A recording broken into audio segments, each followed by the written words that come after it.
बिस्मिल्लाहिर्रहमानिर्रहीम। अस्सलाम वालेकुम नाज़रीन, आज का हमारा लेसन बहुत ही इम्पॉर्टेंट है। हम जुमला फेलिया के कवायद सीखने जा रहे हैं। आज हमारा लेसन होगा जो कि फ़ाइल और फ़ेल के तअल्लुक़ को वाज़े करेगा और इसे हम कायदा नंबर 2 कहेंगे। हमने कायदा नंबर 1 में ये पढ़ा था कि फ़ाइल जब इसमें ज़ाहिर हो तो फ़ेल हमेशा वाहिद गायब इस्तेमाल होगा। फ़ाइल चाहे वाहिद हो, तस्निया हो या जमा हो, लेकिन उसका जो फ़ेल होगा वो सिंगल होगा। अलबत्ता जिन्स का लिहाज रखा जाएगा। लेकिन आज का कायदा हमें ये बतलाता है कि फ़ाइल अगर जमा मुकस्सर गैर आकिल हो तो फ़ेल वाहिद मुन्नस गायब इस्तेमाल होगा। मिसाल के तौर पे हम कहते हैं ज़हाबा जमालुन, जमालुन कहते हैं ऊँट को, ज़हाबा जमालुन यानी चला गया कोई एक ऊँट। और फिर अगर हम कहें 2 ऊँट चले गए तो हम कहेंगे ज़हाबा जमालानी। तो देखें सिंगल के साथ भी ज़हाबा लगा और जमालानी 2 ऊँटों के साथ, चूँकि ये तस्नीया का सीगा है, भी ज़हाबा लगा जो कि सिंगल फेल का इजहार होता है जिससे। फिर हम कहते हैं ज़हाबत जिमालुन, जिमालुन कहते हैं जमल की जमा है यानी बहुत सारे ऊँट। तो ज़हाबत जो है ये फ़ीमेल का सीगा है यानी मुन्नस का सीगा है। ज़हाबत जिमालुन यानी चले गए कुछ ऊँट या ज़्यादा ऊँट। तो हमने नाज़रीन इस मिसाल में ये देखा कि फ़ाइल अगर जमा हो लेकिन जमा होने में उसका मुकस्सर होना और गैर आक़िल होना ज़रूरी होता है, तो उसकी जो फ़ेल इस्तेमाल हो सकती है वो मुन्नस इस्तेमाल होगी। इसी तरह हम फ़ाइला के वज़न पे हाबिता की भी मिसाल लें तो कुरान हकीम की आयत है हाबितत आमालुहुम फ़िद दुनिया वल आखिरत, यानी कि ज़ाया कर लिए उन्होंने अपने अमाल दुनिया में और आखिरत में। वा उलाइका अस्हाबुन नारी हुम फ़ीहा खालिदून, और यही वो लोग हैं जो कि आग के साथी हैं, आग वाले हैं, और वही हैं जो इसमें हमेशा रहेंगे।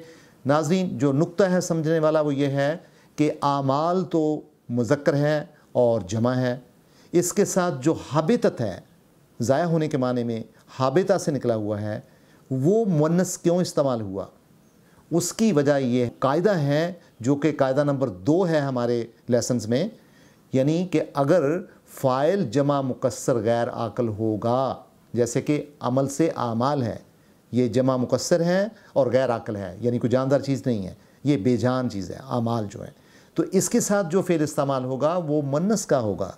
हबितत आमालुहुम फ़िद दुनिया वल आखिरत, यानी उन्होंने अपने अमाल को ज़ाया कर लिया इस दुनिया में और आखिरत की दुनिया में। अब नाज़रीन देखते हैं नज़ीजा, नून दौद जीम, नज़ीजा वो जल गया। जो नज़ीजा है ये फ़ाइला के वज़न पे है। नज़ीजत जलूदुहुम, जलूद क्या है, ये मुज़क्कर का सीगा है, ये जमा का सीगा है, और हुम के लगने से ज़ाहिर है इसकी जमा बहुत तरीके से वाज़े है, गायब का सीगा है जमा का। जलूदुहुम, और ये जो है ये यानी मरकबे अज़ाफ़ी है, यानी जल गईं उनकी जिल्दें, उनकी जिल्दें जल गईं, उनकी खालें जल गईं। नज़ेजत ये फ़ीमेल का सीगा इस्तेमाल हुआ और ये इसी कायदे के मुताबिक हुआ। इसी तरह अगर हम लेते हैं सकुला यानी वो भारी हुआ, फ़ाउला के वज़न पे है, तो कुरान हकीम की आयत है सूरा अल-कारिया फ़अम्मा मन सकुलत मवाज़ीनुहु, बस रहा वो शख्स बारी हो गए जिसके तराजू फ़ाहुवा फ़ी ईशतुन राज़िया, तो वो होगा मनपसंद ज़िंदगी में। नुक्ता क्या है नाज़रीन, सकुलत जो है ये मुन्नस का सीगा है, मवाज़िनुहु यानी ये भी मरकबे इज़ाफ़ी है, लेकिन इसमें चूँकि मुवाज़िन का लफ्ज़ इस्तेमाल हुआ है जो कि मुकस्सर है, जमा है, तो इसके साथ जो फ़ेल का सीगा हुआ वो मुन्नस का सीगा इसमें हुआ सकुलत। तो नाज़रीन फिर आज का हासिल क्या है इस कायदे का, यानी कायदा नंबर 2 को हम दोबारा रिपीट करते हैं कि فائل اگر جمع مکسر ہوگا اور وہ غیر عاقل ہوگا یعنی غیر جاندار ہوگا تو اس کے لیے جو فعل ہوگا وہ واحد مؤنث غائب ہوگا۔ ناظرین، یہ ہے آج کا قاعدہ جسے آپ نے ذہن میں رکھنا ہے، اور ان مسالوں کی روشنی میں آپ کا ہوم ورک یہ ہوگا کہ آپ قرآن حکیم کی کم از کم 10 آیات ڈھونڈیں جن میں آپ کوشش کریں کہ فعل جو ہے وہ واحد مؤنث غائب استعمال ہوا ہو اور جو فاعل ہے وہ جمع مکسر غیر عاقل استعمال ہوا ہو۔ اس کا فائدہ یہ ہوگا کہ آپ اس قاعدے کو فعل کے اس جملہ فعلیہ کے اس قاعدے کو بھی سمجھیں گے، اور جب کبھی مؤنث کا صیغہ یعنی فاعل کے ساتھ مکسر اور غیر عاقل کی صورت میں ہوگا تو آپ کو کوئی پریشانی نہیں ہوگی، بلکہ یہ قاعدہ آپ کی انڈرسٹینڈنگ میں، آپ کے فہم میں اضافے کا باعث ہوگا۔ تھینک یو ناظرین، بہت شکریہ۔